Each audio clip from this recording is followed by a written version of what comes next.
this is a missionary Baptist. This is a Baptist church. I have planted a church. I am a licensed pastor. I have done seminary.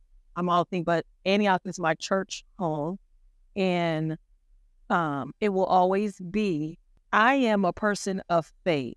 My particular faith is Christian, Christ follower. My identity is a Christian Christ follower. What I do spills out from that. So regardless of where I'm at and what I do, I'm Shampayne, a Christian, a Christ follower, and then I go out and I do X, Y, Z. And so for me, that that puts everything in its proper perspective, and it dictates how I show up and what I show up to. Because my identity is not found in whatever it is I do.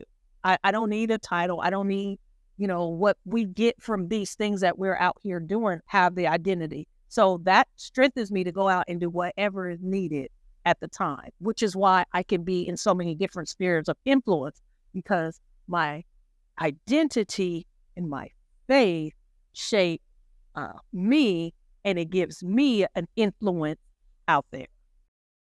She is my baby, Queenie. So the inspiration for Queening is I was a heathen for a long time. I came to the faith like late, and I wasn't coming for the hallelujah chorus. I came because I had a difficult marriage and there was no one else to turn to.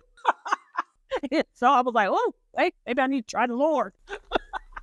So, but in that, in when I came into the faith fully, when I accepted Him, when I started living for the Lord, I noticed that I would read the Bible. I've seen all this stuff. I heard all these sermons, but actual life outside of Sunday was not looking like it. I'm like, what's going on here? Like, they put me out of Sunday school because I just had too many questions, because I just didn't understand. Wait a minute, if this is what we have, this is who we are, but then this is how we're living and what's going on, something is not right. And so that began my journey of trying to figure out, okay, so like, what's going on? What's the problem here? Because I know for sure it's not God. So then it must be us. So then what's going on?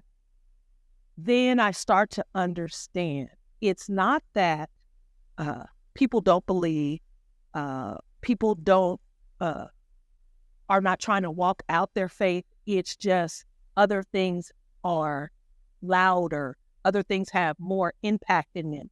People are not getting healed from issues. Basically, what I'm trying to say is people have fallen in love with their issues, and their issues are dictating who they are. And their issues are dictating who they believe God can be in their life. The issues are why we need Him. And the healing of the issues are found in Him. And so I wanted women to know that, hey, it's okay that you have these things, but there's freedom from that. And that freedom can be found in Scripture, in truth, because you have to place the truth over the lie we believe based upon our issues. Sudden Nova, sponsored by Topeka Auto Glass and Home Instead.